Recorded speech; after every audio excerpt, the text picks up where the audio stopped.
Yeah, fellow countrymen and women, I'm here to address you once again in the course of our nation's history. I'm here to talk about a bill that has been proposed in the House of Representatives by the Speaker of the House of Representatives, Honorable Femi Gbajabiamila. And the bill is titled Control of Infectious Disease Bill 2020. I want to start by saying this bill is not a holy bill. This bill is satanic.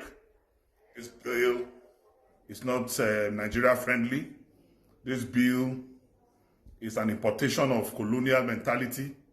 This bill can as well be christened the Bill Gates bill. The bill I've gone through and I've seen that Section 19, Section 30, and Section 46 of the bill completely contravene the provisions of the Constitution of the Federal Republic of Nigeria. It contravenes Section 34. It contravenes Section 35 of the Constitution. It's contravened not only the section that talks about the dignity of man, it also talks about the section that talks about our fundamental human rights, chapter 4. As I speak to us today, if you look at this bill, if we eventually pass this bill, then you will find out that we are moving to a police-controlled state. And if we can remember, Section 1(3) of the Constitution says any law that is not in compliance with the provision of the Constitution of the Federal Republic of Nigeria or is in conflict with the Constitution of the Federal Republic of Nigeria to the level of inconsistency shall be null and void. So we can see that this bill contravenes Section Chapter 4 of the Constitution that talks about the fundamental human rights. It also contravenes the right to liberty of human persons in Section 34.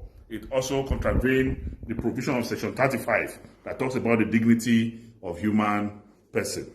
If you see Section 19 of the Constitution of this bill, it says where it appears to the Director General that the holding of any meeting, gathering, or any public entertainment is likely to increase the speed of any infectious disease, the Director General may, by order, prohibit or restrict, subject to such conditions that he may think fit, for a period not exceeding 14 days, the meeting, gathering, or public entertainment in any place.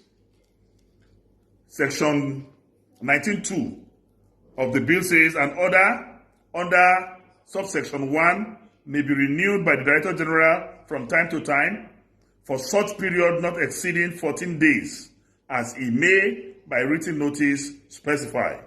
3. Any person who holds is present at or has been taking part in any meeting, gathering, or public entertainment in contravention of an order by the Director General under subsection 1 shall be guilty of an offense. 4. A health officer or a police officer may take any action that is necessary to give effect to an order under subsection 1. Any person who is aggrieved by any order of the Director General under subsection 1 may, within 7 days from the date of the order, appeal to the minister whose decision shall be final. Notwithstanding that any appeal under subsection 4 is pending, an order made by Director General under subsection 1 shall take effect from the date specified by the Director unless the Minister otherwise directs. Then Section 30 of this bill reads thus. 1. Every person on an international voyage, whether leaving or arriving in Nigeria, shall A. have undergone vaccination or any other prophylaxis against all or any of the diseases as may be prescribed. B. And produce valid international certificates of vaccination or any order to any port health officer.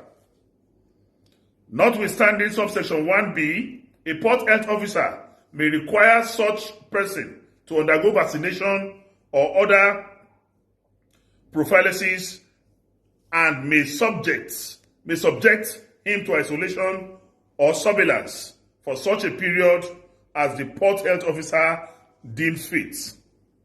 3. The port health officer may, in his discretion, return any person not being a citizen of Nigeria who arrives in Nigeria in contravention of subsection 1 to his place of origin on embarkation, at the expense of the owner or agent of the vessel by which the person arrived in Nigeria. 4. The owner, master, or agent of any vessel shall ensure compliance with subsection 1 in respect of any person or board his vessel. Then we have section 46. Section 46 reads thus, 46.1. The parent or guardian of every child in Nigeria shall ensure that the child is vaccinated against the disease set out in the fourth schedule. That the registrar of birth and death shall immediately after the registration of the birth of a child issue the parent or guardian of the child a notice requiring the child to be vaccinated against the diseases to which this section applies. So what we have seen from this bill altogether is forceful vaccination using the instruments of the police to make sure that against individuals' will or wish, you are being vaccinated. And we say no to such a devilish bill. We say no to such satanic bills, and it will not stand. We will fight this bill with the last drop of our blood. And we are advising Honorable Femi Gbajabiamila, if he is not an agent of Bill Gates, then he should withdraw this bill immediately. God bless Nigeria. I'm Dino Melaye.